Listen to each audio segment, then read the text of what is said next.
Hello everyone, welcome to prep IAS में आप सबका स्वागत है। तो आज के पॉलिटिकल लेक्चर में हम पढ़ने जा रहे हैं लोकल गवर्नमेंट के बारे में। Okay, about local government.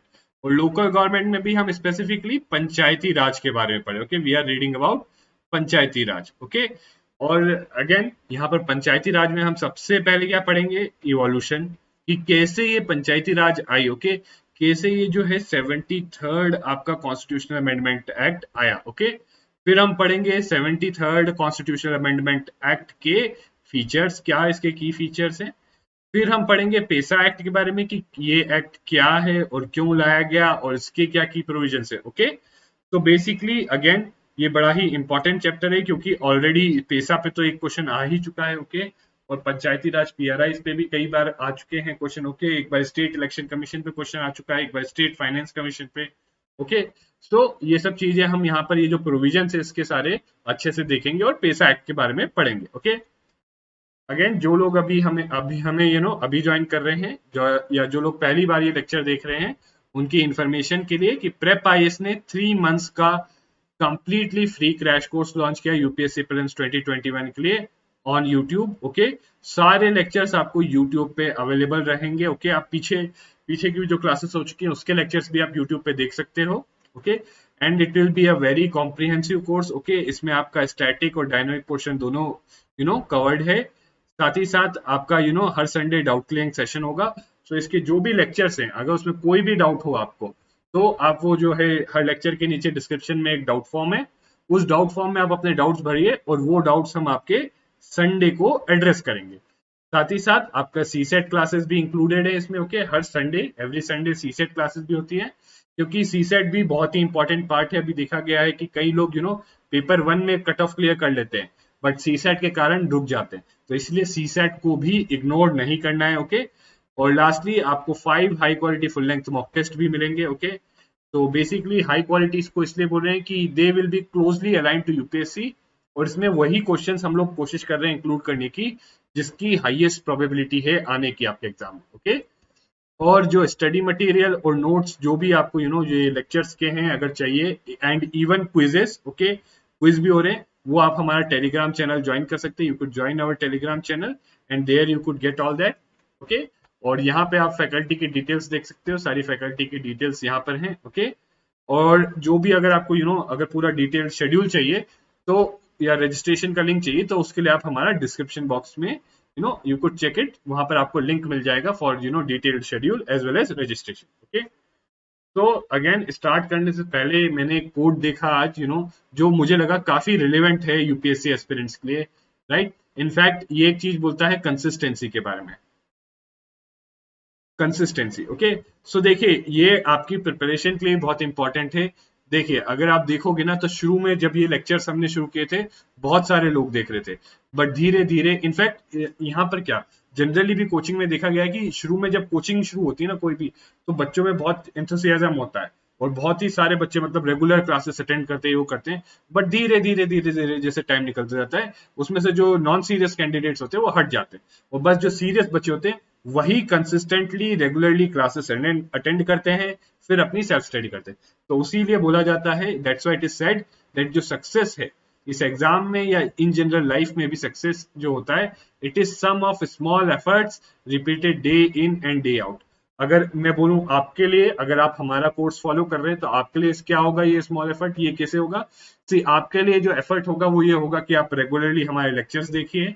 Okay, और जो हमारे टेलीग्राम चैनल पे क्विज है, आप क्विज प्रैक्टिस करिए, प्रीवियस ईयर क्वेश्चंस हम करा रहे हैं, आप खुद से भी करिए और जो हम करा रहे हैं वो भी करिए। ओके, प्लस आप रिवीजन भी करिए। ओके, सो बस आपको ये रेगुलरली करना है। ओके, सो अगेन अगर आप ये रेगुलरली करोगे तो आपको सक्सेस मिलना बहुत ही हाई चांसेस। ओके, सक्सेस मिलने की चांसेस बहुत हाई हो जाती है। ओके, तो let's begin with previous year questions. कुछ प्रीवियस ईयर क्वेश्चंस देखते हैं।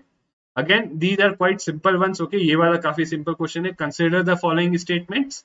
An amendment to the Constitution of India can be initiated by an introduction of a bill in Lok Sabha only. देखिए एक advice दूंगा, जहां पर भी ऐसा ओनली वर्ड आता है, ओनली वर्ड आता है या ऑल, जहां पर भी मतलब एक्सट्रीम स्टेटमेंट्स आते हैं, only, all of these things, या कुछ भी नहीं है, नन ऑफ दीज थिंग्स, तो ऐसे स्टेटमेंट आते हैं। तो उन स्टेटमेंट को देखते हैं आप थोड़ा केयरफुल हो जाइए, ओके। ऐसे स्टेटमेंट्स को थोड़े केयरफुली देखना है। ये ओनली वर्ड, इसको राइट सर्कल कर लो या अंडरलाइन कर लो और केयरफुली उस स्टेटमेंट को देखो, ओके। अगर यहाँ पर आप देखोगे सो this is statement is wrong, क्योंकि कॉन्स्टिट्यूशनल अमेंडमेंट एक्ट दोनों राज्यसभा और लोकसभा दोनों में इंट्रोड्यूस किया जा सकता है, ओके। अगर आप रिवाइज किया होगा तो आपको बड़ी इजीली ये चीज याद रहेगी, okay. And if such an amendment seeks to make changes to federal character of the constitution, the amendment requires to be ratified by the legislature of all the states. तो अगेन देखिए ऑल है तो यहाँ भी केयरफुल हो जाइए। आपको पता, अगर आपने रिवाइज किया होगा तो आपको ध्यान रहेगा। देखिए मैं रिवीजन इसीलिए बोलता हूँ क्योंकि ये जो चीजें हैं कि वेदर सारे स्टेट्स थे या कितने स्टेट्स थे, ये चीजें आपको जो दिमाग में रिवीजन के थ्रू ही रहेगी। सो ऑल नहीं था, it was half of the states, okay, half of the states या 50% स्टेट्स को जो है कॉन्स्टिट्यूशनल अमेंडमेंट, अगर कोई फेडरल कैरेक्टर को चेंज करता है तो उसको रेटिफाई करने के लिए हाफ ऑफ द स्टेट्स को उसको रेटिफाई करना होगा। और रेटिफिकेशन कैसे होता है? Bye simple majority. तो ये भी गलत है, ये भी गलत है। Your answer is D, okay. Now, with reference to NALSA, National Legal Service Authority, consider the following statements. Okay, ये तो आपने अभी बहुत ही रिसेंटली पढ़ा है, ओके, रिसेंटली पढ़ा है आपने। तो अगेन इतना रिसेंट पढ़ा है तो आई थिंक आपको पता होना चाहिए कि क्या क्या इसका आंसर होना चाहिए। I will give you some time, I will give you 10 to 15 seconds to think and answer, okay. दोनों स्टेटमेंट पढ़िए, ओके, एंड प्लीज आंसर।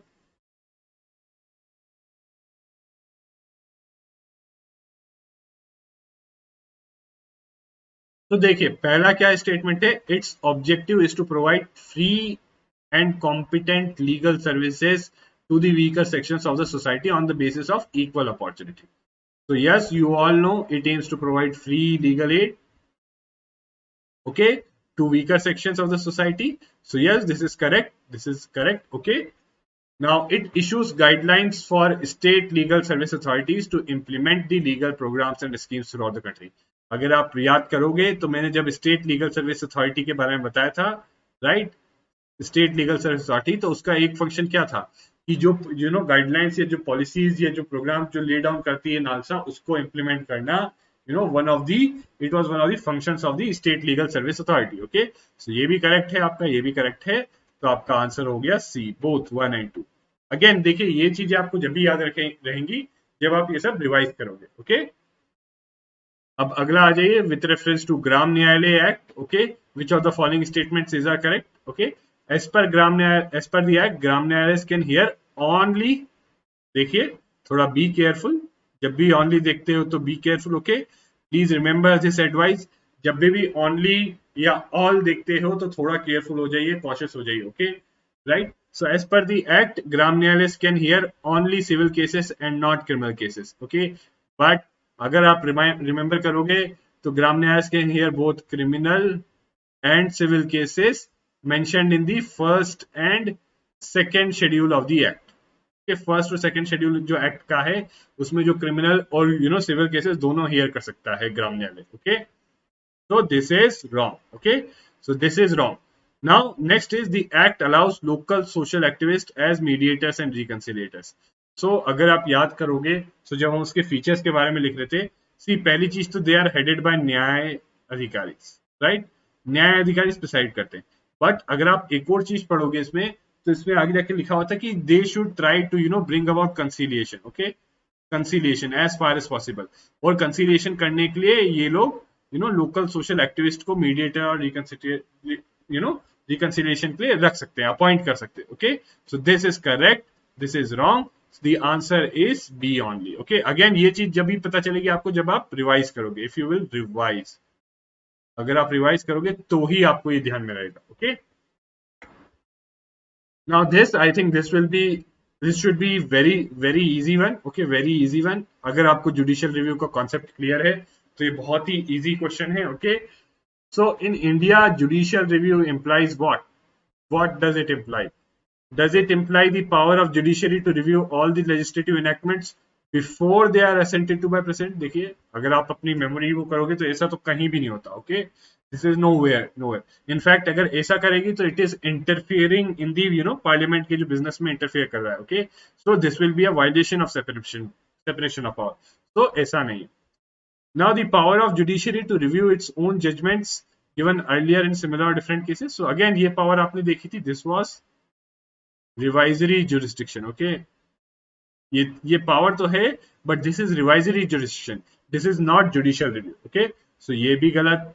अब देखिए कंफ्यूजन जो होगा ज्यादातर लोगों को इन दो में होगा, A and B. Okay, I think होना नहीं चाहिए वैसे, बट अगर किसी को जुडिशियल रिव्यू का कॉन्सेप्ट क्लियर नहीं है तो उसको यहाँ और यहाँ में कंफ्यूजन होगा, right. So the power of judiciary to question the wisdom of laws enacted by the legislatures, okay, and the power of judiciary to pronounce the constitutionality of laws and executive orders. Okay, so देखिए the answer is A। आप सब जानते हो judicial review में यही है कि अगर जुडिशियरी एग्जामाइन करती है कि अगर कोई लॉ पास किया गया है या कोई एग्जीक्यूटिव ऑर्डर पास किया गया है, जुडिशियरी देखती है कि is it in conformity with the constitution, और अगर नहीं होता है एग्जामाइन करती है कि नहीं, और कि वो कंफॉर्मिटी में है कॉन्स्टिट्यूशन से, और अगर वो नहीं होता तो then what does judiciary do? Judiciary declares it null and void. So this is the power to pronounce upon the constitutionality of law, कि कोई लॉ जो बनाया है पार्लियामेंट ने या स्टेट लेजिस्लेचर ने या कोई एग्जीक्यूटिव एक्ट या ऑर्डर, इज इट कॉन्स्टिट्यूशनल और not. Okay, so this is the answer, right. तो अब लास्ट वाला आपका देखिए, अगेन ये क्वेश्चन कुछ ऐसा है जो करंट अफेयर से भी है। ओके, सी आप सब जानते हो 2018 में, ये 2019 में आया था, बट अगेन 2018 में ही प्रीवियस ईयर में ही एक केस हुआ था, हादिया केस, राइट। तो उसमें ये चीज रूल की थी, और आप जानते हो इससे पहले एक केस पुट्टस्वामी केस था, तो उसके रिलेटेड राइट टू प्राइवेसी का भी क्वेश्चन आया था। तो देखिए इस टाइप से प्लीज ध्यान रखिए, अगर सुप्रीम कोर्ट का कोई भी जजमेंट आता है फंडामेंटल राइट से रिलेटेड तो प्लीज उसको ध्यान में रखना है, राइट। सो हादिया केस में राइट सुप्रीम कोर्ट ने क्लियरली होल्ड किया था कि that right to marry person of one's choice is a part of right to life and liberty under article 21। so it is very easy provided someone had read about it। अगर किसी ने इसको पढ़ा होता तो उसके लिए बहुत इजी। इनफैक्ट अगर आपने पढ़ा भी नहीं होता तो भी आप जानते हो ये 25 और 29 तो चलो ये तो नहीं है। मोस्ट अप्रोप्रिएट कौन सा होगा, 19 और 21, सो उसमें 21 ही मोस्ट अप्रोप्रिएट लगता है। Okay, so but still this is something जो करंट अफेयर्स में आया था, तो इसलिए करंट अफेयर्स में ऐसी चीजें बिल्कुल ध्यान में रखिए, जहां सुप्रीम कोर्ट का कोई जजमेंट है कॉन्स्टिट्यूशन फंडामेंटल राइट्स पे या फिर कोई कॉन्स्टिट्यूशन के किसी आर्टिकल पे, ओके, या कॉन्स्टिट्यूशन को इंटरप्रिटेशन लेके कोई जजमेंट आया है, तो वो ऐसे जजमेंट जरूर है देखना। ओके, और इसका आंसर आपका है बी। ओके, सो चलिए अब स्टार्ट करते हैं। पहले देखते हैं इवोल्यूशन की कैसे इवॉल्व हुई पीआरआई। तो इवोल्यूशन में कैसे पीआरआई इवॉल्व हुई वो देखते हैं हम। सो इसमें देखिए पहले क्या हुआ, सबसे पहले इनिशियली जो है रूरल डेवलपमेंट के लिए दो प्रोग्राम निकाले थे, CDP and NES. Okay, basically शुरू में नेस इंप्लीमेंट करे थे, फिर सीडीपी पे जाते हैं। ओके, तो ये दो प्रोग्राम थे, ये बेसिकली रूरल डेवलपमेंट के प्रोग्राम थे, और इसमें ये एम था कि जो रूरल एरियाज है उनको होलिस्टिकली डेवलप करेंगे with participation of local communities. Okay, with participation of local communities को इन्वॉल्व करते हुए रूरल जो एरियाज है, कुछ कम्युनिटीज है, उनको डेवलप करेंगे, राइट, रूरल कम्युनिटीज को, right. But Balwant Rai Mehta committee बनी इनको असेस करने के लिए, एग्जामाइन करने के लिए, एंड इट फाउंड आउट कि one of the major reasons that ये सीडीपी और जो नेस थे आपके, ये इतने ज्यादा सक्सेसफुल नहीं थे, और उसका एक मेजर रीजन था कि लोगों का पार्टिसिपेशन नहीं था। It was due to lack of participation and दूसरा कि ब्यूरोक्रेटाइजेशन, मतलब जो ब्यूरोक्रेसी है वही सब कुछ कर रही है, लोगों का कोई पार्टिसिपेशन नहीं था। और लोगों का कोई पार्टिसिपेशन क्यों नहीं था, क्योंकि there was no mechanism for their part, कोई ऐसा मैकेनिज्म ही नहीं था कि वो पार्टिसिपेट कर पाए इन प्रोग्राम्स में, राइट, कि कोई ऐसा अच्छा बेसिकली एक इंस्टीट्यूशनलाइज्ड मैकेनिज्म नहीं था जिसके थ्रू वो पार्टिसिपेट कर पाए, right. So that's why what it recommended, Balwant Rai Mehta committee ने क्या रिकमेंड किया, ये देखिए कि we need democratic decentralization through, और उसके लिए मैकेनिज्म क्या सजेस्ट किया इसने, 3 टियर पीआरआई। ओके, तो उसके लिए मैकेनिज्म क्या, 3 टियर पीआरआई। अगेन देखिए लक्ष्मीकांत में इसकी ईच एंड एवरी रिकमेंडेशन दी है, बट प्रीलिम्स के लिए आपको हर एक रिकमेंडेशन देखना जरूरी नहीं है, आपको ब्रॉड थीम पता होनी चाहिए, right. So Balwant Rai Mehta committee I to examine CDP and NES, जो रूरल डेवलपमेंट के लिए बहुत इंपॉर्टेंट प्रोग्राम्स थे, राइट। और उसमें इन प्रोग्राम्स में था कि लोगों के इन्वॉल्वमेंट के साथ इनको इम्प्लीमेंट किया जाएगा ताकि रूरल कम्युनिटीज डेवलप हो। बट रियलिटी में देखा गया लोगों का पार्टिसिपेशन नहीं हो पा रहा था, क्यों? क्योंकि कोई मैकेनिज्म ही नहीं था। तो दैट्स वाई जो ये बलवंत राय मेहता कमेटी है, इसने कहा कि डेमोक्रेटिक डिसेंट्रलाइजेशन करना चाहिए, राइट। सी देखिए, डिसेंट्रलाइजेशन मतलब पावर्स नीचे देना, और डेमोक्रेटिक मतलब पावर्स नीचे देना टू दी पीपल, राइट। जो पीपल है उनको देना। एक एडमिनिस्ट्रेटिव डिसेंट्रलाइजेशन भी होगा, उसमें क्या है, पावर्स नीचे देना to the lower level of officers. तो आई होप आपको डेमोक्रेटिक डिसेंट्रलाइजेशन का भी मतलब समझ में आ गया होगा, राइट। उसने मैकेनिज्म सजेस्ट किया था 3 टियर पीआरआई, राइट। तो इसकी रिकमेंडेशन के बाद कई स्टेट्स ने एस्टेब्लिश भी की। Rajasthan was the first state to establish a PRI, right. और इसके साथ साथ दूसरे स्टेट्स ने, बहुत सारे स्टेट्स ने एस्टेब्लिश की।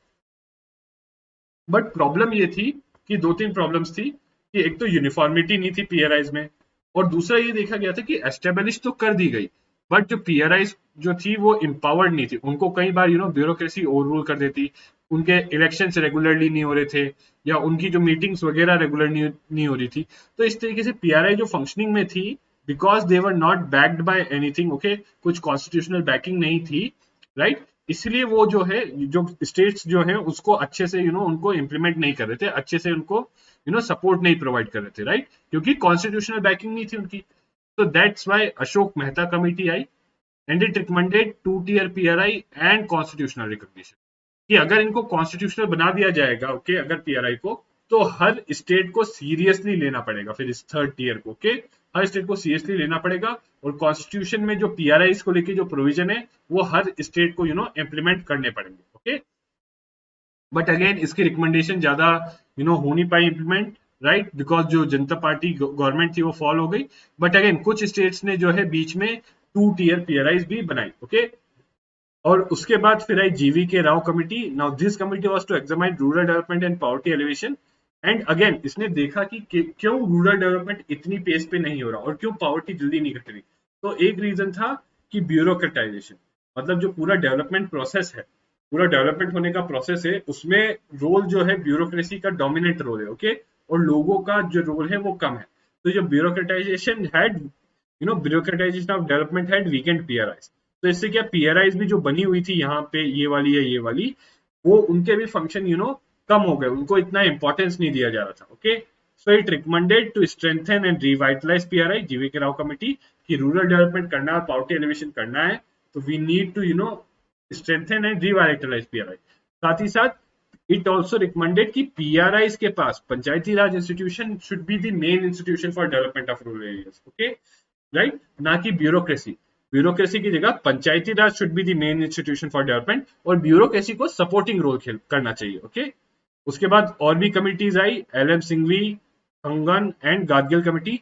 सब ने कहा कि कॉन्स्टिट्यूशनल रिकॉग्निशन दी जाए, क्योंकि अगर कॉन्स्टिट्यूशनल रिकॉग्निशन दे दी गई तो उनका रोल बढ़ जाता है, उनकी इंपॉर्टेंस बढ़ जाती है, और जो उनके कॉन्स्टिट्यूशनल प्रोविजन है जो उनके लिए, वो फिर स्टेट्स को इम्प्लीमेंट ही करने पड़ेंगे।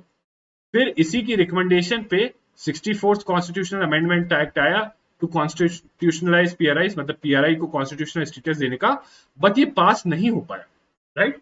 और एक रीजन इसका ये था क्योंकि 64th कॉन्स्टिट्यूशनल अमेंडमेंट एक्ट में सीधा जो है कॉन्स्टिट्यूशन के थ्रू ही कई पावर्स जो है पीआरआई को दी गई थी, और इसके as a result of this कई स्टेट्स को एप्रीहेंशन थी कि ये उनकी पावर्स पे इंक्रोचमेंट है, that it is against the federal principle. तो इसीलिए ये जो 64th कॉन्स्टिट्यूशनल अमेंडमेंट एक्ट है वो पास नहीं हो पाया, क्योंकि कॉन्स्टिट्यूशन ने ही पीआरआई को बहुत इंपावर कर दिया, तो उनको क्लियरली पावर्स दी गई थी। तो अल्टीमेटली फिर आया 73rd कॉन्स्टिट्यूशनल अमेंडमेंट एक्ट, जो पास हुआ। एंड अगेन इसमें क्या था, इसमें जो पीआरआई को पावर देनी थी, राइट, आगे भी देखोगे आप प्रोविजंस में, पीआरआई को जो पावर देनी थी उसका क्या किया गया, बेसिकली वो डाइल्यूट कर दी गई, वन, और दूसरा डिस्क्रिशन दी, डिस्क्रिशन टू स्टेट गवर्नमेंट्स। फिर दूसरा कि स्टेट गवर्नमेंट्स को डिस्क्रिशन दे दी कि कितने पावर्स उनको पीआरआई को कितने पावर्स देने और क्या डिवॉल्व करना है, एक जनरल प्रिंसिपल बस ले डाउन किया था 73rd में, कि जो पीआरआईज हैं they should be empowered to act as institutions of local self government. But actually क्या करना था वो सब जो है डिस्क्रिशन पे था स्टेट के। तो बेसिकली ये करने का रीजन भी यही था कि ताकि स्टेट्स जो है एक्सेप्ट कर ले इस कॉन्स्टिट्यूशनल अमेंडमेंट एक्ट को, और जो आपका पीआरआई जो है उनको कॉन्स्टिट्यूशनल स्टेटस मिल जाए। Okay, PRI should get constitutional status, और 73rd कॉन्स्टिट्यूशनल अमेंडमेंट एक्ट से उनको ये स्टेटस मिल गया। ओके, अब हम देखते हैं 73rd कॉन्स्टिट्यूशनल अमेंडमेंट एक्ट के बारे में। So again it give constitutional status to PRIs. Okay, and कहां से कहां लाई करता है, प्लीज इसको ध्यान में रखिए, वेरी इंपॉर्टेंट। ओके, कई बार आपको मैंने पीछे भी दिखाया है कि इसके थ्रू क्वेश्चंस हो जाते हैं। तो 243 से 243 O in part 9। Okay, please remember part 9। Okay, बाकी 11th शेड्यूल जो है कॉन्स्टिट्यूशन का, 11th schedule of the constitution, okay, उसमें 29 सब्जेक्ट्स या आइटम्स दे रखे हैं। Again and that 29 items are a list of illustrative items, जो चीजें जो पंचायत को डिवॉल्व करनी चाहिए। ओके, जो फंक्शंस पंचायत को डिवॉल्व करने चाहिए वो 11th शेड्यूल में दे रखे हैं। Okay, again it is not an exhaustive list, this is only an illustrative. मतलब ऐसा नहीं है कि बस ये 29 ही देने, इसके अलावा कुछ नहीं दे सकते। ये 29 बस इलस्ट्रेटिव है। Okay, and in pursuance again DPSP में आर्टिकल 40 में भी कहा गया है कि state should take all the effort to organise panchayat, और ऑर्गेनाइज पंचायत को ऑर्गेनाइज करके उनको ऐसी पावर्स दी जाए कि वो लोकल सेल्फ गवर्नमेंट के इंस्टीट्यूशंस बन जाए। ओके, और 73rd अमेंडमेंट एक्ट में दो टाइप के प्रोविजन है, one is compulsory and one is voluntary. Compulsory वो है जो हर स्टेट को अपने पंचायती राज एक्ट जो भी इनेक्ट करेगा उसमें ये प्रोविजंस लाने हैं, राइट। और वॉलंटरी वो है जो स्टेट्स को डिस्क्रिशन पे लीव कर दिया गया, जो स्टेट्स की डिस्क्रिशन है, right, regarding those acts. Okay, and it also helps in moving towards participative democracy. Okay, participative मतलब देखिए, एक होता है रिप्रेजेंटेटिव, डेमोक्रेसी की लेवल्स में बता रहा हूं, एक हो गया रिप्रेजेंटेटिव, एक हो गया पार्टिसिपेटिव, और एक हो गया डायरेक्ट डेमोक्रेसी। डायरेक्ट डेमोक्रेसी, सी रिप्रेजेंटेटिव में तो लोग अपना प्रतिनिधि चुन के भेजते हैं, लोग अपना representative they elect their representative and send him in the parliament, right, and then that representative represents the people. Participative में क्या है, पार्टिसिपेटिव में जो लोग हैं उनको डायरेक्टली एक से मिलता है गवर्नेंस ऑफ द कंट्री में, right. So people get a say directly in the governance of country, right. और डायरेक्ट में so people now directly decide, यहाँ पर पीपल को जो डायरेक्टली जो मान लीजिए ऊपर जो है रिप्रेजेंटेटिव ने डिसाइड किया, ये किया, उसमें पार्टिसिपेट करने का मौका मिलता है। ओके, यहाँ पे दे डिसाइड कि क्या करना है, what to do is decided by the people directly. Okay, तो आई होप आपको ये तीन टाइप की डेमोक्रेसी के लेवल्स पता है, रिप्रेजेंटेटिव, पार्टिसिपेटिव और डायरेक्ट डेमोक्रेसी। ओके, अब हम आगे जाके देखते हैं इसके प्रोविजंस। ओके, कि क्या की फीचर्स या प्रोविजंस हैं of, what are the key features और provisions of 73rd constitutional amendment act. And this is I would say very very very important, क्योंकि यहां से क्वेश्चन आने की प्रोबेबिलिटी ज्यादा है। इनफैक्ट एक दो क्वेश्चन आ भी रखे हैं। ओके, तो सबसे पहला की प्रोविजन है रिगार्डिंग ग्राम सभा। अब देखिए, आपको पता होना चाहिए ग्राम सभा क्या होती है। तो Gram Sabha is basically a body consisting of persons registered in the electoral rolls of village. जो विलेज है उसका जो इलेक्टोरल रोल है, मतलब जो इलेक्शन की जो लिस्ट होती है ना, वोटर लिस्ट, वोटर लिस्ट में जो सारे लोग रजिस्टर्ड है एक विलेज के, उस विलेज एरिया में, मान लीजिए पंचायत का कोई एरिया बनाएगा कि ये जो है पंचायत का एरिया, तो इस एरिया में जितने भी लोग हैं जो वोटर लिस्ट में रजिस्टर्ड हैं, उनकी जो बॉडी बनती है, right, that is known as Gram Sabha, right. सो वो सारे लोग मिलके बनाते हैं ग्राम Sabha, right. So what is gram सभा, आई होप आपको क्लियर होगा कि with in the area of a panchayat at village. तो विलेज लेवल पे एक पंचायत बनाई गई, उस पंचायत का एक एरिया होगा, उस एरिया के अंदर जितने भी लोग वोटर लिस्ट में या electoral rolls of the village या वोटर लिस्ट में हैं, वो सब मिलके बनाते हैं वहां की Gram Sabha. Okay, so I hope this is clear that Gram Sabha क्या है और उसके पावर्स और फंक्शंस क्या होंगे। This is determined by the state legislature. तो यहाँ जो है डिस्क्रिशन है स्टेट लेजिस्लेचर को। Okay, please keep this in mind. देखिए, ग्राम सभा जो है उसके पावर्स और फंक्शंस एक्सप्लिसिटली मेंशन नहीं है, क्या पावर्स और फंक्शंस देना है ग्राम सभा को, this is dependent on the state legislature. State legislature जो है अपने स्टेट के लिए एक पंचायती राज इंस्टीट्यूशन का एक लॉ लाएगा और उसमें वो ग्राम सभा को क्या पावर देना है या क्या फंक्शंस देने हैं वो मेंशन कर सकता है। ओके, तो पहला फीचर तो ये था। दूसरा इंपॉर्टेंट फीचर है 3 टियर सिस्टम। 3 टियर मतलब बेसिकली देखिए, सबसे नीचे आपके होंगे, अगर 3 टियर ऐसे हो, सबसे नीचे आपके, जस्ट अ सेकेंड, तो ये बॉटम टियर है, यहां पर हो गए आपके विलेज पंचायत, विलेज लेवल, यहाँ पे आपके हो गए इंटरमीडिएट लेवल, ओके, और यहाँ पे आपके हो गए डिस्ट्रिक्ट। ओके, सो ये 3 टियर सिस्टम है, first tier, second tier and third tier. Okay, village level, intermediate level और डिस्ट्रिक्ट लेवल, राइट। ऑल्सो एक और प्रोविजन है, जो स्टेट जिनकी पॉपुलेशन 20 लाख से कम है, states which have population less than 20 lakh, they need not constitute intermediate level. Okay, उनको ये जो इंटरमीडिएट बीच वाली लेवल है इसकी जरूरत नहीं पड़ेगी। ओके, सीधा विलेज लेवल या डिस्ट्रिक्ट लेवल। और इसका एग्जांपल क्या है, अरुणाचल प्रदेश, क्योंकि अरुणाचल प्रदेश ने रिसेंटली एक लॉ पास किया है जिसमें ये इंटरमीडिएट लेवल जो क्या की है, हटा दी गई। और अरुणाचल प्रदेश की पॉपुलेशन कितनी है, around 13 lakh. Okay, and now अब जो है पंचायत है, राइट। पंचायत चाहे विलेज लेवल पे हो, इंटरमीडिएट लेवल पे हो या डिस्ट्रिक्ट लेवल पे हो, उसमें मेंबर्स होते हैं पंचायत में। पंचायत में मेंबर्स होंगे प्लस एक चेयरपर्सन होगा।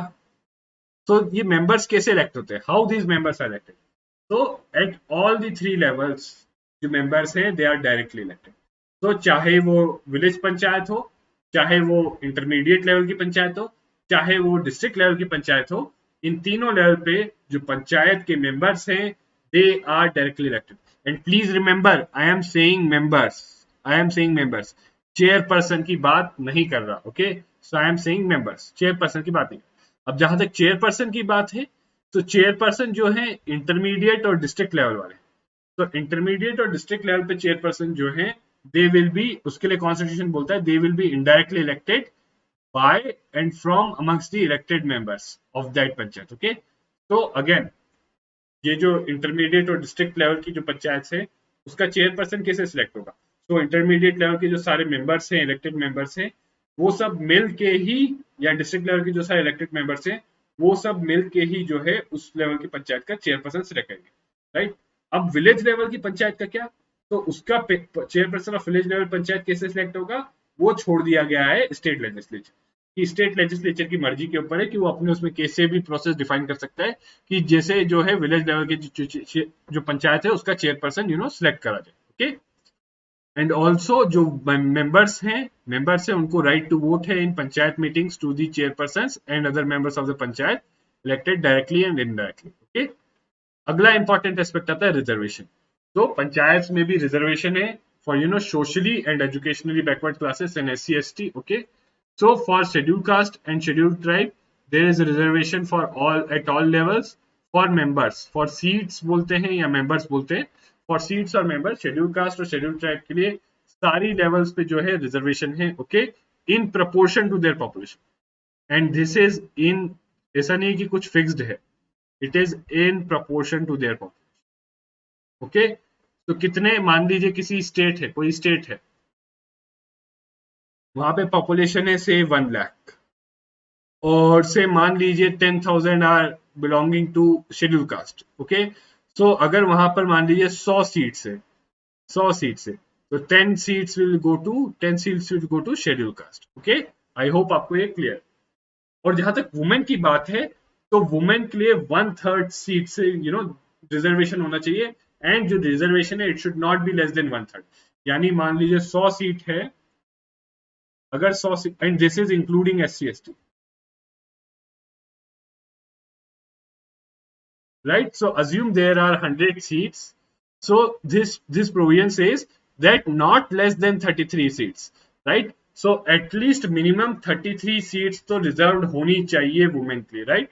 But ये देखा गया है कई स्टेट्स ने 50% रिजर्वेशन दे रखा है, यानी 50 सीट्स, अगर इस केस में 50 सीट्स या 50% रिजर्वेशन दे रखा है फॉर वुमेन। ओके, सो कई स्टेट्स ने 50% रिजर्वेशन दे रखा है फॉर वुमेन, जैसे बिहार हो गया, तमिलनाडु। ओके, सो ऐसे बहुत सारे स्टेट्स हैं जिन्होंने 50% रिजर्वेशन दे रखा। Okay, now state legislature shall have reservation for office of chairperson, right. So ये तो मेंबर्स के लिए हो गया। अब जो चेयरपर्सन हैं इन बॉडीज के, वो चेयरपर्सन के ऑफिस भी रिजर्व्ड होंगे, ओके, रिजर्व्ड होंगे। अगेन एक और इंपॉर्टेंट एस्पेक्ट है, यहाँ कौन सा कितना सीट्स रिजर्व्ड होंगी, कैसे होगी, वो कैसे डिटरमाइन होगा, वो डिटरमाइन होगा रोटेशन पे। सो कौन से किस पंचायत के ऑफिस ऑफ चेयरपर्सन की सीट रिजर्व होगी, that will be determined by it is determined by rotation. And again here it is same for SC ST, it is again in proportion to population, right? And for women it should not be less than 1/3, okay, women के लिए it should not be less than 1/3, right? Now state legislature can also provide for reservation of seats for seats and chairperson, यानी members और chairperson जो है backward classes हैं, अगर कोई backward classes से है यानी ओबीसी ले लीजिए, तो उनके लिए भी स्टेट रिजर्वेशन प्रोवाइड कर सकता, बट प्रोवाइड करना मैंडेटरी नहीं है। सो please keep this in mind, ये जो प्रोविजंस हैं दीज आर मैंडेटरी, मतलब करना ही करना है, बट अगर कोई बैकवर्ड क्लास है उसके रिजर्वेशन देना है तो वो स्टेट लेजिस्लेचर की डिस्क्रिशन पे है, ओके, डिस्क्रिशन पे है, वो चाहे दे सकता है, नहीं चाहे तो नहीं दे सकता। अगेन अरुणाचल प्रदेश एक एक्सेप्शन है, क्यों, क्योंकि वहां कोई शेड्यूल कास्ट नहीं है, तो शेड्यूल कास्ट के लिए रिजर्वेशन वहां पे नहीं है, okay. Moving on, now duration, कितनी टाइम तक चलती है panchayat. So again you all know it goes on for 5 years, okay, 5 years is the duration normally, but 5 साल से पहले भी डिसॉल्व हो सकता है। और again this is what I would say very very important, please keep this in mind, okay, please keep this in mind, okay. इस पे एक बार क्वेश्चन भी आ चुका है कि अगर देखिए panchayat can be dissolve before 5 year term, okay, और अगर वो पंचायत 5 year टर्म से पहले डिसॉल्व हो गया और उसके बाद नई पंचायत आई है, सो वो नई पंचायत का टर्म क्या होगा, 5 year नहीं होगा, उसका टर्म होगा बस reminder period of the dissolve panchayat, okay. So please keep this in mind, very important, okay. से मान लीजिए कोई पंचायत से P1 पंचायत चल रही है आपकी, ओके, अब ये चल रही है, ये मान लीजिए 3 साल चली, 3 years, और फिर डिसॉल्व कर दी गई, राइट। अब नई पंचायत बनी इलेक्शन करके P2, तो P2 कितने टाइम के लिए, 2 साल के लिए ही होगा उसका टर्म, तो इस पंचायत का टर्म बस 2 साल होगा, okay. So this is a unique and peculiar thing, important thing, unique thing जो पंचायत को लेके जो आपको which you should keep in mind, okay. अगला है इलेक्शंस। सो अगेन अगर 5 year नॉर्मल टर्म कंप्लीट करने वाले तो before the expiry of 5 year term, और अगर डिसॉल्व हो गई तो विद इन 6 months, राइट, अगर डिसॉल्व हो गई तो विद इन 6 months। अगेन एक इंपॉर्टेंट एस्पेक्ट, ये यहाँ पे अगर मान लो डिसॉल्व होने के बाद के पीरियड में 6 से कम महीने का टाइम बचा हुआ है, तो इन दैट केस जो है दोबारा इलेक्शन नहीं होंगे, फिर वो नॉर्मल ही इलेक्शन होंगे, ओके। अब देखते हैं डिस्क्वालिफिकेशन। तो डिस्क्वालिफिकेशन, व्हाट आर द डिस्क्वालिफिकेशंस, मतलब या क्वालिफिकेशंस बोल सकते हैं, डिस्क्वालिफिकेशंस, ओके, कि कौन पंचायत का मेंबर नहीं बन सकता। So under any law for time being in the force for purpose of elections to state level. So basically ये क्या बोल रहा है, जो स्टेट लेजिस्लेचर के लिए जो एमएलएस के लिए जो डिस्क्वालिफिकेशन है, स्टेट लेजिस्लेचर के लिए जो मेंबर बनने के लिए डिस्क्वालिफिकेशन है, वही डिस्क्वालिफिकेशन पीआरआई पे भी अप्लाई करती है। बट आप सब जानते हो एक एक्सेप्शन है उसको, कि स्टेट लेजिस्लेचर में स्टेट लेजिस्लेटिव असेंबली का मेंबर बनने के लिए 25 years ऑफ एज चाहिए, बट यहां पर कितनी चाहिए age, that no person shall be disqualified on the ground that age is less than 25 years if he has attained 21। So यहां पर एज है 21 years, तो please keep this in mind, यहां पर एज कितनी है, 21 years, मिनिमम एज जो है 21 years। स्टेट लेजिस्लेचर के लिए क्या था, 25 years, ओके। तो यहाँ पर एक एक्सेप्शन बनाया इसलिए क्योंकि हमने पहले ही कह दिया, कॉन्स्टिट्यूशन में पहले कहा कि जो डिस्क्वालिफिकेशंस हैं या क्वालिफिकेशंस हैं वो सेम है जो स्टेट लेजिस्लेचर के लिए, बट स्टेट लेजिस्लेचर में एक क्वालिफिकेशन क्या है कि 25 साल से बड़ा होना चाहिए, बट यहाँ पर क्या करना है, 21। सो that's why it is held that nobody would be disqualified on the ground that he or she is less than 25 years, but if he has attained 21 years, so 21 years all and all, please keep this 21 years in the mind, that is the minimum age, okay। and apart from this, state legislature भी law बना सकता है to regulate disqualifications of panchayati raj members और chairperson, okay. अब पढ़ते हैं state election commission, okay. So जो पंचायती राज के पीआरआईज हो गई या जो भी लोकल बॉडीज है, इवन म्युनिसिपल बॉडीज है, इसके इलेक्शंस करवाता कौन है। सी नॉर्मली कई बार जो कॉमन सेंस में लोग सोचते हैं, normally people with common sense think that election commission of India कराता है, बट नो। तो इलेक्शन कमीशन ऑफ इंडिया जो है पीआरआईज या यूएलबी या किसी भी लोकल बॉडी के इलेक्शन नहीं कराता। सी ईसीआई तो इलेक्शन कराता है पार्लियामेंट के लिए, ये जो लेजिस्लेटिव असेंबली के लिए, लेजिस्लेटिव असेंबली एंड काउंसिल के लिए, ओके, एंड प्रेसिडेंट के लिए एंड वाइस प्रेसिडेंट के लिए। ओके, तो जो इलेक्शन कमीशन ऑफ इंडिया है बस इनके लिए ही इलेक्शन कराता है। लोकल बॉडी है उसके लिए स्टेट इलेक्शन कमीशन बनाया गया है। अगेन स्टेट इलेक्शन कमीशन का क्या what are the state election commission की क्या मतलब क्या क्या कंपोजिशन है, ओके, या कौन अपॉइंट करता है? तो एक स्टेट इलेक्शन कमिश्नर होता है and that commissioner is appointed by the governor, okay. So who appoints the state election commissioner? Governor, okay. His conditions of service and tenure of office is also determined by governor. तो देख रहे हैं state election commissioner इतना independent नहीं है, okay. और removal, now this aspect is very important क्योंकि इस पे ज्यादातर क्वेश्चन बनता है, राइट। सो रिमूवल कैसे होता है? Removal is similar to the manner and the grounds prescribed for removal of जज of a state high.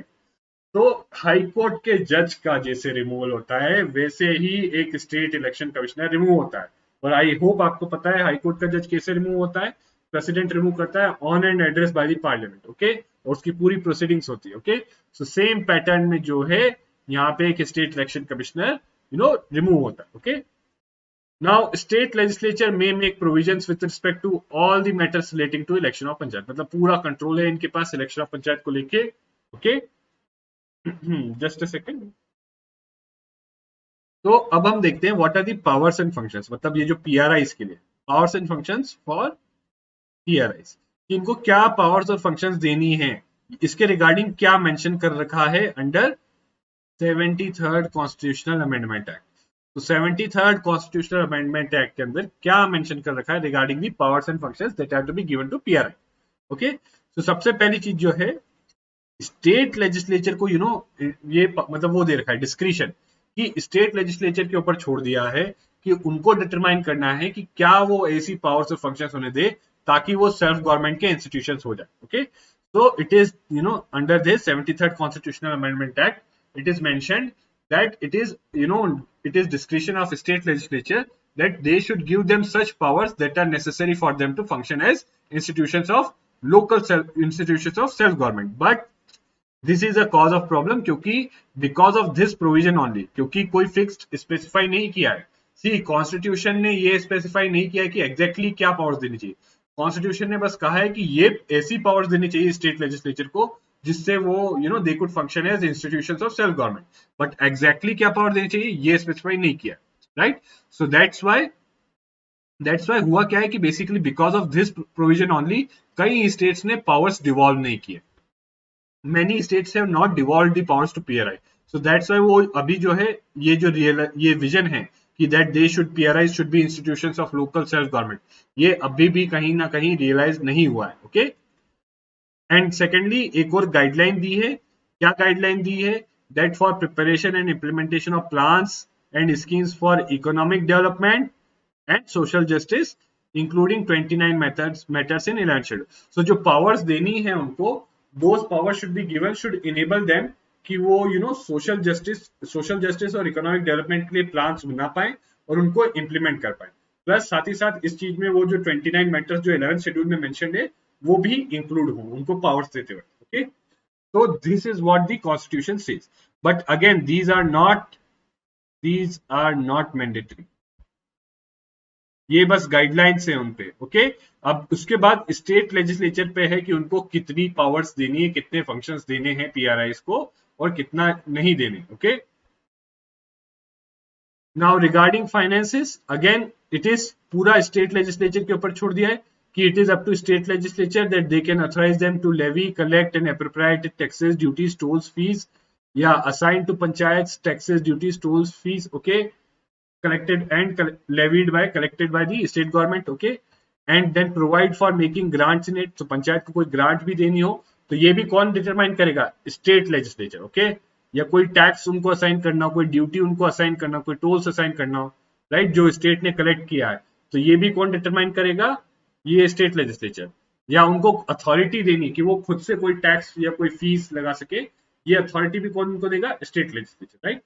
And also for constitution of funds for crediting all monies of the panchayat. तो जैसे आप देखते हो India के लिए constitution consolidated fund of India है, वैसे ही स्टेट्स के लिए कंसोलिडेटेड फंड ऑफ स्टेट्स है।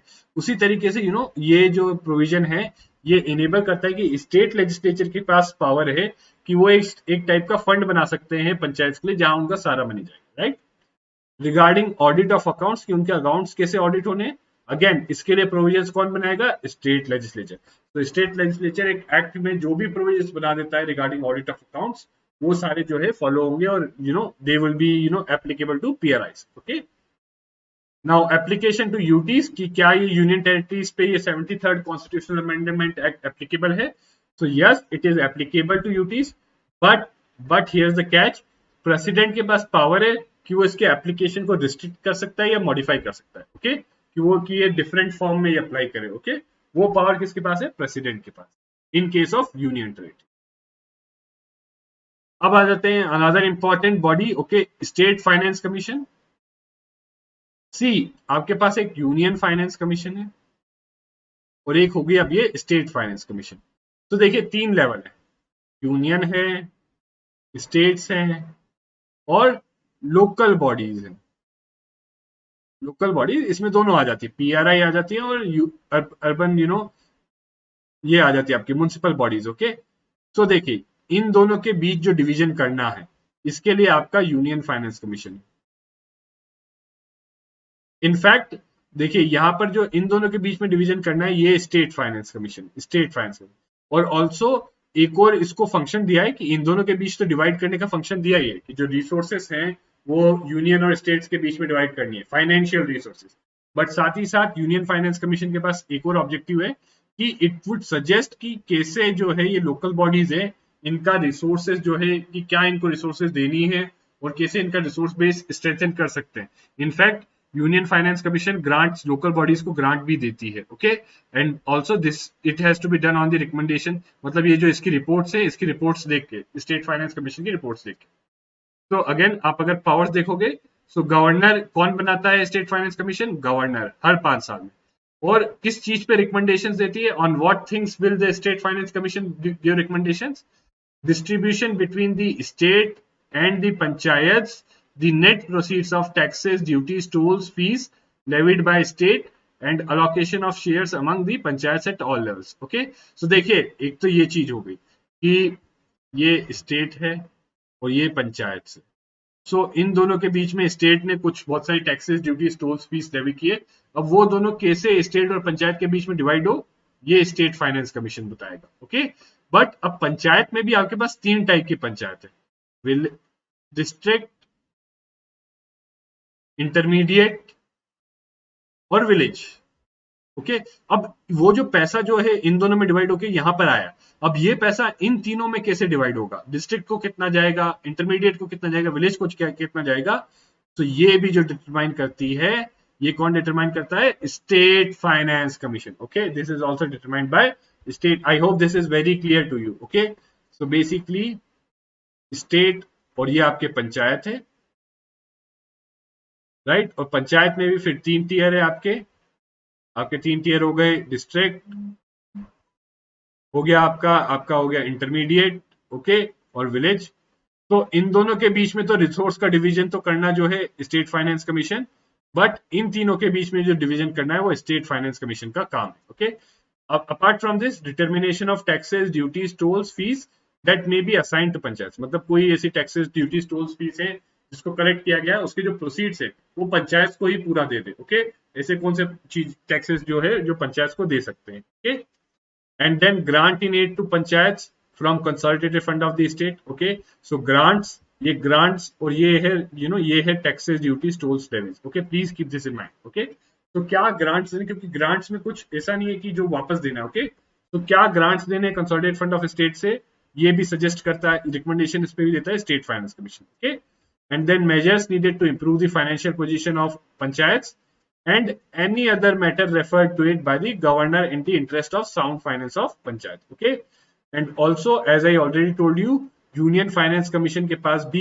एक रिकमेंडेशन देता है यूनियन फाइनेंस कमीशन कि कैसे यूनियन फाइनेंस कमीशन देता है कि कैसे हम जो है ये कंसोलिडेटेड फंड ऑफ स्टेट है, यूनियन फाइनेंस कमीशन को एक रिकमेंडेशन देता है कि कैसे हम कंसोलिडेटेड फंड ऑफ स्टेट को स्ट्रेंथन करें ताकि पंचायत की रिसोर्सेस स्ट्रेंथन हो। ओके,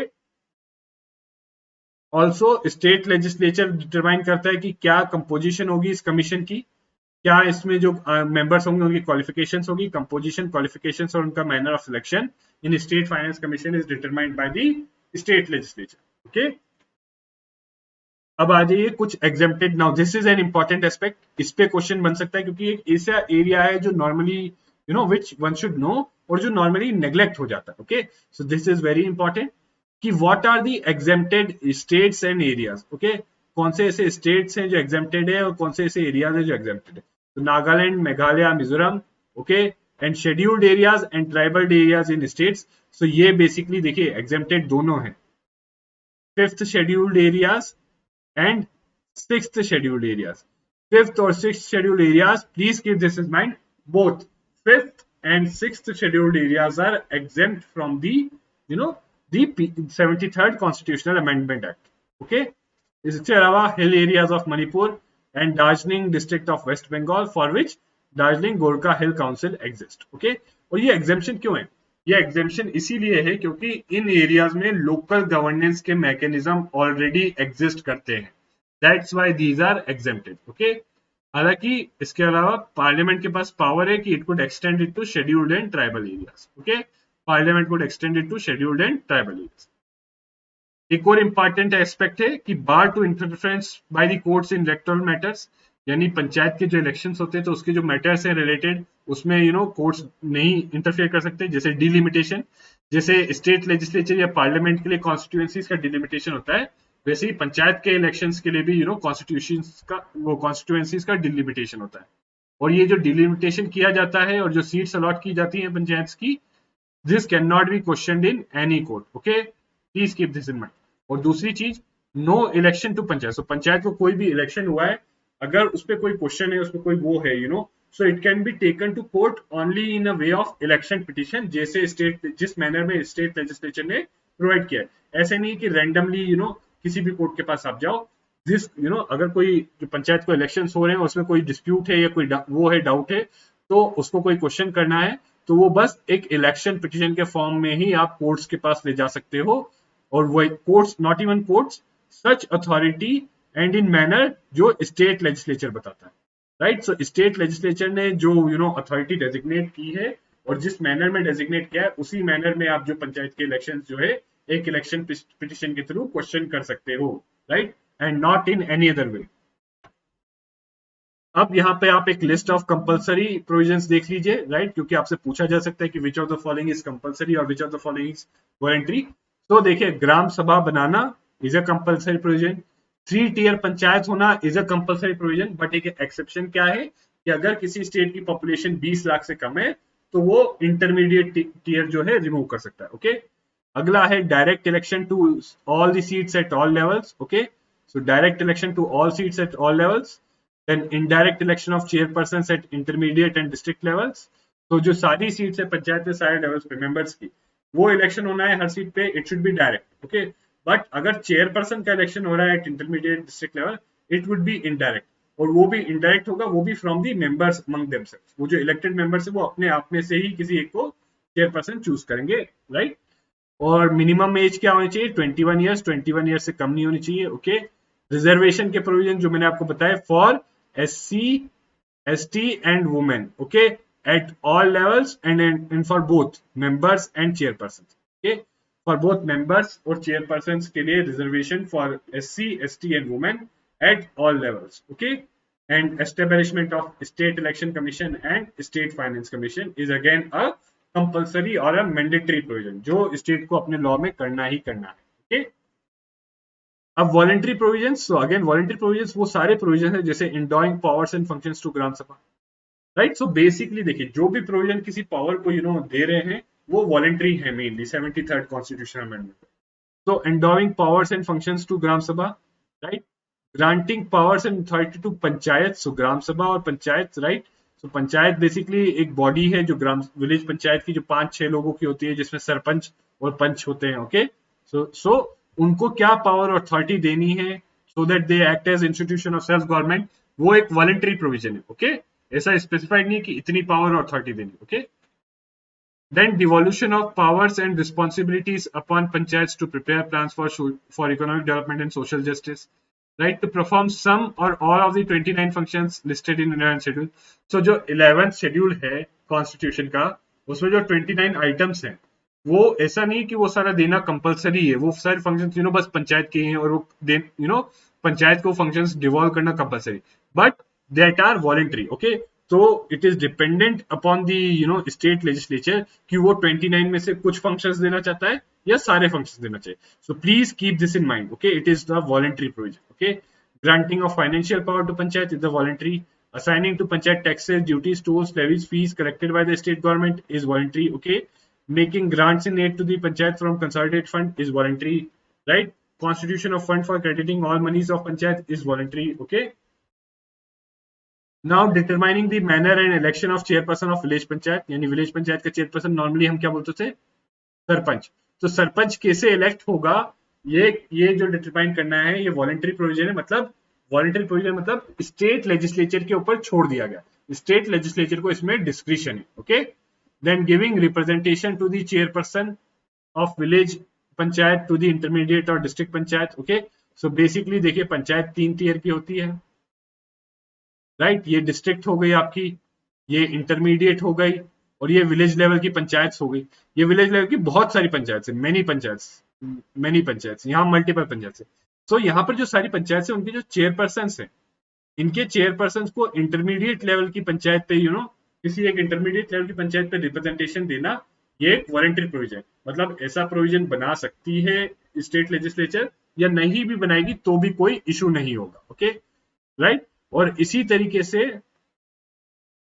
से जो आपका इंटरमीडिएट लेवल की पंचायत है, उसको उसके जो मतलब चेयरपर्सन हैं वेरियस इंटरमीडिएट लेवल की पंचायत के, उन चेयरपर्सन को डिस्ट्रिक्ट लेवल की पंचायत में रिप्रेजेंटेशन देना भी एक वॉलंटरी प्रोविजन। अगेन देखिए, मैं आपको क्लैरिफाई करता हूं। देखिए, जो मैंडेटरी या जो कंपलसरी प्रोविजन है, दे आर जस्टिसिएबल। मतलब उनको अगर जो है कोई लेजिस्लेचर, जो स्टेट लेजिस्लेचर का कोई लॉ है, अगर वो जो मैंडेटरी या कंपलसरी प्रोविजन को नहीं इंक्लूड करता या इनको वायलेट करता है, तो कोई पर्सन क्या है, उनके जो पंचायत, जो किसी स्टेट लेजिस्लेचर ने पंचायत के कोई लॉ पास किया, उस लॉ को जो है कोर्ट में क्वेश्चन कर सकता है, और कोर्ट भी उसको स्ट्राइक डाउन कर सकता है क्योंकि वो कॉन्स्टिट्यूशन के कंफॉर्मिटी में नहीं है। ओके, बट अगर कोई ये वॉलंटरी प्रोविजन जो है, ऐसा कोई प्रोविजन जो है स्टेट लेजिस्लेचर के जो लॉ है पीआरआई का, उसमें नहीं है, तो इन दैट केस क्या होगा, इन दैट केस बेसिकली अगर उसको आप क्वेश्चन नहीं कर सकते, ओके, वो जस्टिसिएबल नहीं है। ओके, क्योंकि इसमें क्या है, स्टेट लेजिस्लेचर के पास डिस्क्रिशन है। Okay, I hope this aspect is clear. Now giving representation to members of parliament, please this is again very important. Okay, कि मेंबर ऑफ पार्लियामेंट या स्टेट लेजिस्लेचर को पंचायत में एट डिफरेंट लेवल रिप्रेजेंटेशन देना, is it mandatory और voluntary? It is voluntary. ये depend करता है हर स्टेट लेजिस्लेचर के ऊपर। Okay, so it is not mandatory कि जो एमपीज हैं या एमएलएज हैं उनको रिप्रेजेंटेशन मिले पंचायत में हर लेवल्स पे। Okay, it is voluntary, it is dependent upon state legislature.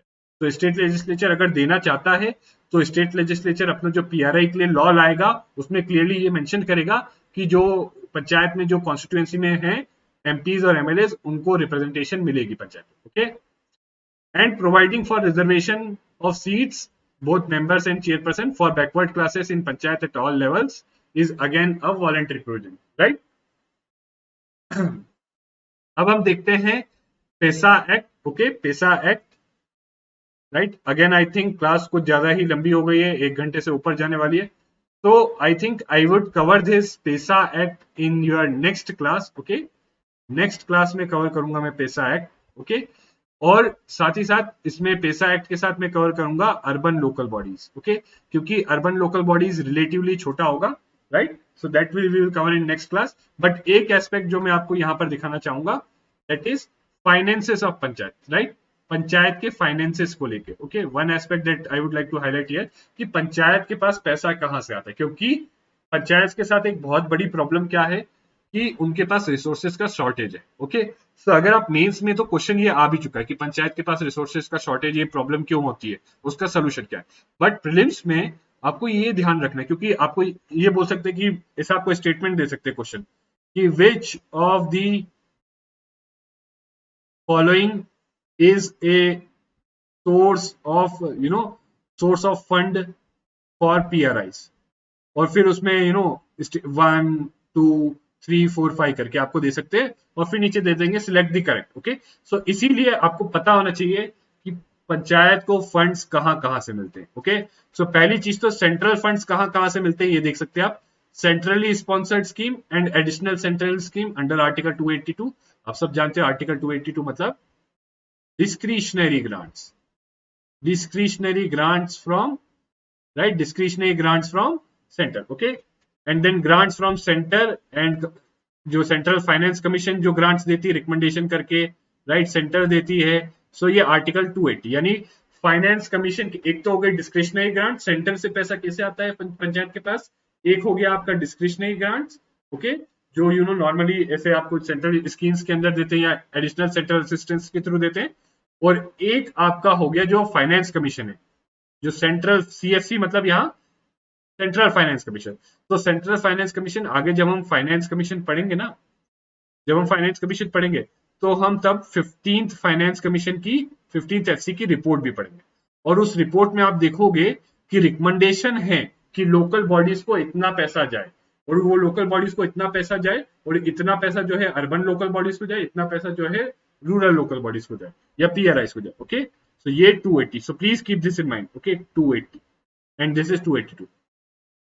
इसके अलावा स्टेट के थ्रू, स्टेट से कहां से जाते हैं, तो loans and grants from the state government. तो state government loans and grant देती है, and again devolution from the state and the recommend, जो स्टेट फाइनेंस कमीशन जो आपने पढ़ा था, अगर स्टेट फाइनेंस कमीशन जो रिकमेंडेशंस देती है उसके बेसिस पे कुछ फंड्स जो है स्टेट जो है प्रोवाइड करता है PRI को। ओके, जो हमने स्टेट फाइनेंस कमीशन के बारे में आपने वो सब पढ़ा था उससे। और एक फिर लास्टली ये है 243H। Okay, this is 243H। So 243H में जो है इनका जो है PRI का खुद का इंटरनल रिसोर्सेज फंड्स हैं। ओके, कि कुछ इंटरनल रिसोर्सेज जैसे कुछ लोकल टैक्सेस लेवीज कर सकते हैं, कुछ फी लेवी कर सकते हैं, या लोकल कोई ये अपना टैक्स फी या कुछ और भी चीजें जो हैं बिजनेस करके, या कुछ अपने जो लोकल शॉप्स वगैरह उनके थ्रू भी PRIs फंड ले सकते हैं। तो internal resource generation, but again इतना डिटेल में मत जाइएगा इसका, बस ये ध्यान रखिएगा internal resource generation, loan and grants from the state government, devolution from the state, right, या SF स्टेट फाइनेंस कमीशन के रिकमेंडेशन, सेंट्रल फाइनेंस कमीशन की रिकमेंडेशन, और जो सेंट्रली स्पॉन्सर्ड स्कीम्स और एडिशनल सेंट्रल असिस्टेंस के थ्रू। ओके, सो ये 5 sources है, there are 5 sources of finances for the panchayat. So again this is it for now, right. PESA act का और उसके जो फीचर्स हैं, राइट, वो हम अगले उसमें देखेंगे क्लास में। Okay, so thank you very much guys, and again I would recommend you guys to revise, please revise करिए। okay, please revise as much as possible, right, क्योंकि ये चीजें जो है आप ऐसा है, क्योंकि अब यहाँ से जो चीजें आएंगी आगे जो लेक्चर्स हैं उसमें सारा मोस्टली प्रोविजन बेस्ड है। तो बेसिकली देखिए, आप लेक्चर्स के थ्रू एक अंडरस्टैंडिंग डेवलप कर लीजिए। यहाँ पर लेक्चर्स के थ्रू आपको पता चलेगा कि क्या चीज इंपॉर्टेंट है, क्योंकि रिवाइज करने में भी कुछ चीजों पे ज्यादा फोकस देना है और कुछ चीजों पे कम फोकस देना है। ओके, सो वो चीज आपको यहाँ से पता चले कि हाँ, अगर आप देखोगे कि मैंने यहाँ आपको बताया कि हाँ यार फाइनेंसेस पढ़ना इंपॉर्टेंट है, तो इसको आप ज्यादा फोकस से रिवाइज करना। ओके, और बार बार रिवाइज करना, राइट। और कुछ चीजें ऐसी जो कम इंपॉर्टेंट है, जिसपे क्वेश्चंस नहीं आते, तो उस पर आप डेफिनेटली कम कम इंपॉर्टेंस दे सकते हो। ओके, और प्लस दूसरी चीज क्या है, आपको एक अंडरस्टैंडिंग डेवलप होती है यहाँ पे। ओके, कि आपको एक क्लैरिटी डेवलप होती है कि इस प्रोविजन का मतलब ये है, इस प्रोविजन का मतलब ये है। ओके, सो अगर आप अभी रिवाइज करोगे, so it will be in your mind, आपके दिमाग में काफी समय तक रहेगा। ओके, और पहली चीज तो रिवाइज थी, और दूसरी चीज क्या करनी है आपको, practice questions, sectional mock test. Okay, अगर आप प्रैक्टिस क्वेश्चंस बेसिकली कर रहे हो तो अच्छी बात है, अगर नहीं कर रहे तो कम से कम सेक्शनल मॉक टेस्ट तो प्लीज करिए। Okay, please do sectional mock test. See देखिए, अल्टीमेटली ये सब करने से आपको ही बेनिफिट होना है। Okay, right, you will get the benefit. Okay, so guys, thank you very much, and see you again next time with a lecture on another lecture on Indian polity. Okay, thank you very much.